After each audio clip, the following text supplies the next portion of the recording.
السلام عليكم ورحمة الله وبركاته، عاملين ايه؟ يا رب تكونوا بخير. رجعت لكم بعد فترة طويلة قوي. انا عارفة ان انا حوالي اكتر من سنة. حتى انا يعني اخر فترة برضو ايام ما كنت بنزل فيديوهات كنت بقطع كتير قوي وبقعد فترة طويلة وبعد كده بنزل لكم فيديو وبعد كده اقطع تاني. سامحوني بجد عشان انا والله يعني مش عارفة ازاي الوقت ده كله عدى، بس بجد وحشتوني قوي. ويا ريت بجد ان شاء الله يعني كده تدعولي ان انا اكمل معاكم دايما وان انا ما اقطعش تاني. الفترة اللي فاتت بجد كانت صعبة جدا جدا جدا، وهحكي لكم بقى سبب غيابي وليه غبت عنكم كل ده ان شاء الله. مبدئيا كده يا ريت يا ريت تعملوا لايك كتير للفيديو ده عشان الريتش بتاع القناة طبعا زمانه مفيش خالص، عشان انا غايبة بقالي فترة طويلة وفي ناس مش بيجيلها اشعارات. واللي مش مفعل اشعارات القناة يا ريت يفعلها، عشان بإذن الله يعني ألاقي تشجيع منكم كده وإن أنا حاجة تحفزني إن أنا أستمر معاكم. وطبعا أنا تخنت، يعني أنا بقالي فترة غايبة وسبب غيابي أصلا حاجة تخنتني. فطبعا أنا زدت وزن يعني ما شاء الله زايدة كتير. بس دلوقتي حاليا أنا حاسة إن أنا نزلت شوية منهم من غير ما أعمل أي دايت أصلا. ف يعني أول حاجة كده أنا هتكلم معاكم وأنا بجهز الأكل عشان أنا حابة أشارك معاكم النهاردة. ده يوم دايت انا لسه بادئه، فهتلاقوا ممكن اللي هو هاخد في الفطار نشويات كده، يعني مش اللي هو مش هقطع النشويات كلها مرة واحدة. بس طبعا النظام ده لو انت لسه بادئة تقدري تعمليه وهتخسي برضو يعني كويس جدا. يعني لو اكلت زي ما انا اكلت كده خلال اليوم هتلاقي نفسك بتنزلي كويس وبس بالراحة، يعني مش هتنزلي وزن كبير مرة واحدة، وده اصلا اللي احنا عاوزينه، ان احنا ننزل واحنا صحتنا كويسة مش بنخس بسرعة عشان ما نرجعش تاني بسرعة. ده ممكن تطبقيه لمدة أسبوع مثلا لحد ما تتعودي على تقليل الكميات. لو انت طبعا واحدة بتاكلي كميات كبيرة وبتاكلي سكريات فطبيعي ان انت تعملي كده النظام ده لمدة أسبوع وهيفرق معاكي جدا وهتنزلي فيه كويس. وهتكملي بقى بعد كده هكمل معاكم، يعني هنحاول ان احنا نقطع النشويات واحدة واحدة بس مش هنمنعها خالص، عشان هي برضو الناس اللي بتمنع النشويات وبترجع تاني بعد ما تبطل دايت بتاكل نشويات فبتزيد جدا. فانا هعرفكم بقى انا همشي ازاي وكل حاجة ان شاء الله هنتابعها مع بعض. مستنية بس اوزن لان انا الميزان اللي عندي جبت له الحجر، وبعد فترة والله قصيرة جدا لقيته مش شغال. فمش عارفة المشكلة في ايه، فانا هشوف لا اما هجيب واحد جديد لا اما هشوف اوزن في صيدلية في مكان يطلع وزن يعني يكون دقيق شوية. بس فانا طبعا هقول لكم انا وزنت اخر وزن، يعني اخر وزن كان ايه. مبدئيا كده انا بجهز الاكل دلوقتي زي ما انتم شفتوا، عملت جبنه قريش، قطعت جبنه قريش مع طماطم مع فلفل وحطيت معلقه زيت زيتون. زيت الزيتون ده انا كنت نقعه فيه حبه البركه، مفيده جدا فحبيت ان انا استفيد منه، يعني منقوع حبه البركه وسايباها كده مرقده في الزيت وخدت منه معلقه بقالها فتره يعني، وحطاهم في دولاب المطبخ في حته ضلمه بحيث ان ما يكونش فيه نور اصلا داخل لهم. بجد بتبقى حلوة قوي ومفيد اكتر كمان من فايدة الزيت العادي. هنا حطيت برضو عاملة بيضة بالسمنة البلدي او زبدة فلاحي. اهم حاجة يا جماعة من اخطر الحاجات على صحتنا الدهون النباتية. هنا جرجير وهحط خيار، يعني اهم حاجة يكون عندنا الخضروات، يعني اكلك يكون فيه نسبة كبيرة من الخضار يكون فيه بروتين صحي. يعني هنا مثلا انا عملت بيضة بالسمنة البلدي او الزبدة الفلاحي. وهنا الجبنة القريش برضو بروتين حلو جدا ومفيد مفهوش اي حاجة مضرة، يعني كله حاجات مفيدة لصحتنا. وطماطم برضو عليها وفلفل يعني خضار، ومعلقة زيت الزيتون دي دهون صحية. الدهون الصحية دي أكتر حاجة بتخلينا نخسر دهون، يعني الكوليسترول النافع ده وبيقلل الكوليسترول الضار. فإحنا بس بنحاول نبعد عن الحاجات النباتية، نبعد عن أي حاجة فيها ضرر. يعني مع الوقت في اليوميات اللي أنا إن شاء الله هنزلها وأنا نزلتها قبل كده هتكلم معاكم عن الحاجات اللي ينفع ناخدها واللي ينفع ما ناخدهاش، يعني اللي احنا ما ينفعش ناخدها يعني قصدي. وكمان الحاجة اللي هي ممكن مثلا نستبدلها بحاجة صحية، يعني لو احنا بنعمل عادة كده غلط ممكن نبدلها. بصوا مبدئيا انا خدت رغيف عيش، رغيف بلدي، الرغيف البلدي ده صغير جدا، فانا مقسماه 4 ارباع كده وعلى فكرة حاولوا تظبطوا الطبق وتحطوا الأكل بطريقة كويسة كده، ويعني أحسن مني كمان لو بتعرفوا تظبطوا كده الأكل عشان يفتح نفسكم على الدايت وتحسوا ان انتوا فعلا مش حارمين نفسكم من حاجة. وكمان عايزة أنصحكم بشرب المية يا جماعة، المية مفيدة جدا جدا خلال الدايت. وغير الناس يعني حتى لو مش بتخسي، المية مفيدة جدا، على الأقل تشربي 3 لتر في اليوم، يعني 3 لتر كويس قوي، ممكن 4 كمان عشان احنا الجو صيف وحر والناس بتعرق. ف كويس. دي ازازة ستانلس بوريها لكم جوه ان هي ستانلس، بجد حلوة قوي وصحية واكتر يعني فايدة كتير من يعني صحية عن البلاستيك والحاجات التانية. فحاولوا يا اما تاخدوا في ازاز، تشربوا ميه في ازاز او ستانلس. الستانلس بجد من الحاجات الجميله قوي الصحيه، وكمان يعني من الحاجات الكويسه للبيئه. لو احنا مش بنستخدم بلاستيك ونرمي الازايز والحاجات دي كلها بتضر بالبيئه، فنحاول نستخدم حاجات ازاز او ستانلس. تمام.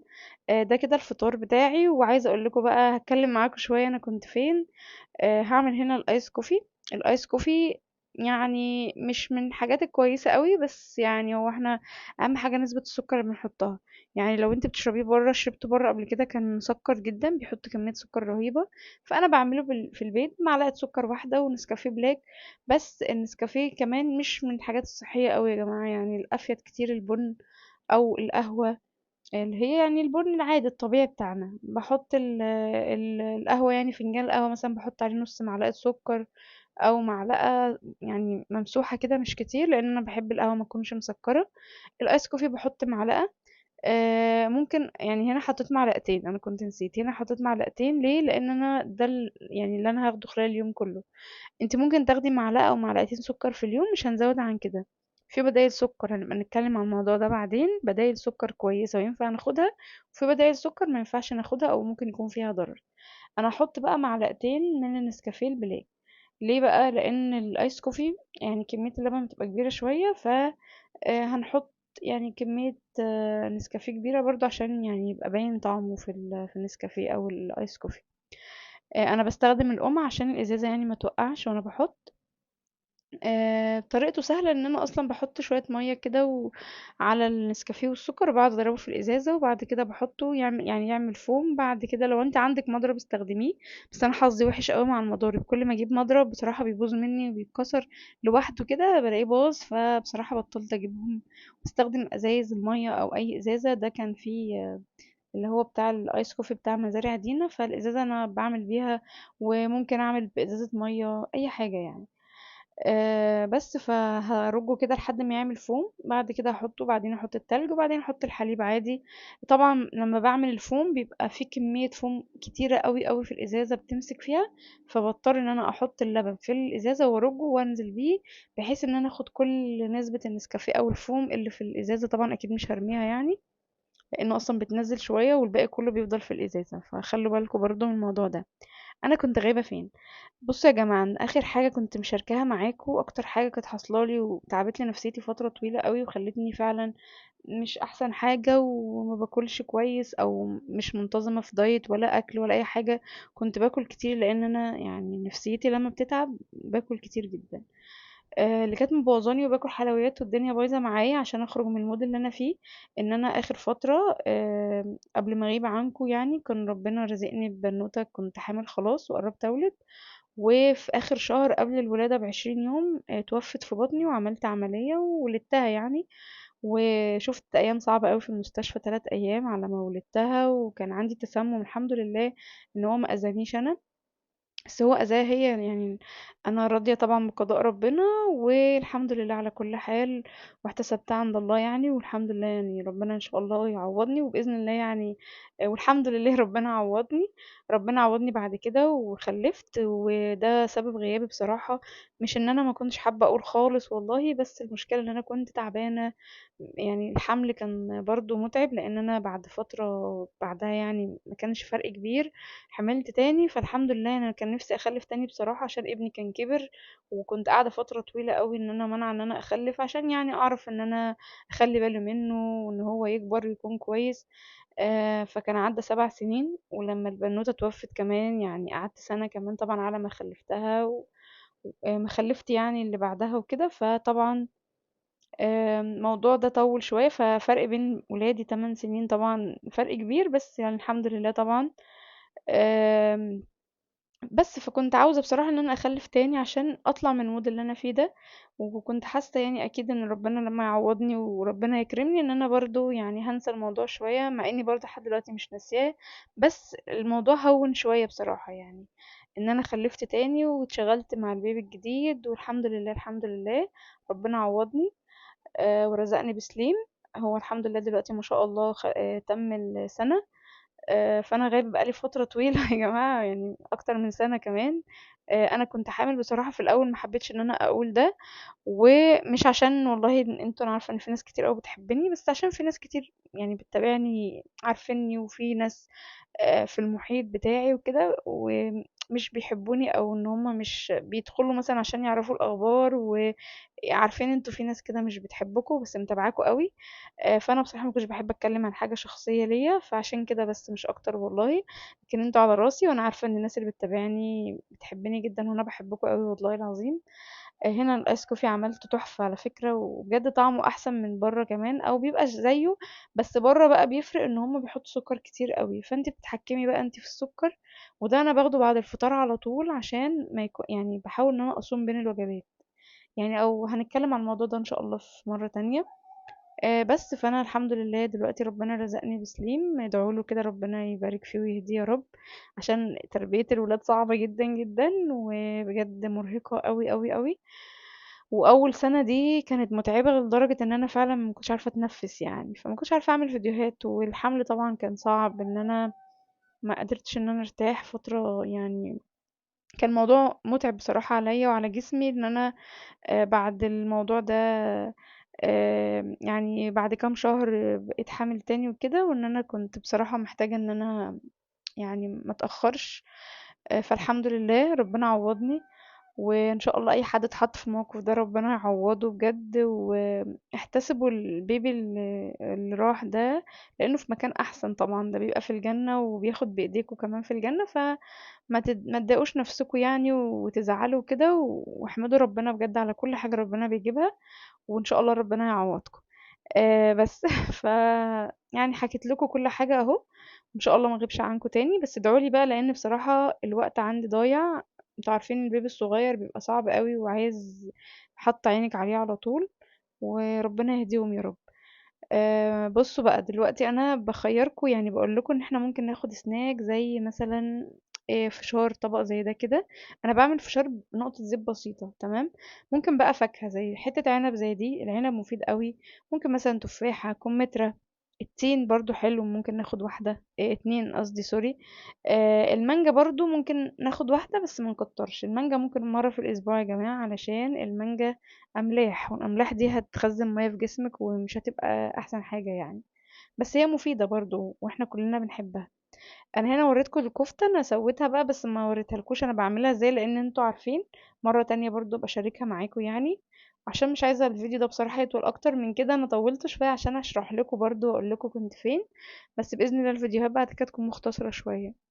ده عشان فيديو بقى بعد غياب وكده. هنا بقى مقطعة طماطم وخيار وفلفل. وهنا بقى المكرونة، بوريكم انا باخد قد ايه والكمية. يعني في ناس كتير بتسأل كم معلقة والمعلقة شكلها ايه، فانا حبيت اوريكم معلقة الاكل العادية بغرف 5 معالق كده. ممكن تاخدي 7 كمان عادي. بس لو رز حاولي ممكن اكتر، لكن المكرونة ما تكتروش قوي برضو، عشان هي بتزود السكر في الدم بترفعه. بس فانا بعد كده بقول لكم تكنيك كده نعمله، عشان نحرق دهون اكتر بجد. ويعني بس واحده واحده، انا قلت ابدا معاكم كده اللي هو النظام اللي كنت دايما بعمله في الاول، عشان ما نصدمش جسمنا بقى مره واحده، نمنع اكل كتير او نصوم كتير. فالدنيا تبوظ معانا ونتعب يعني.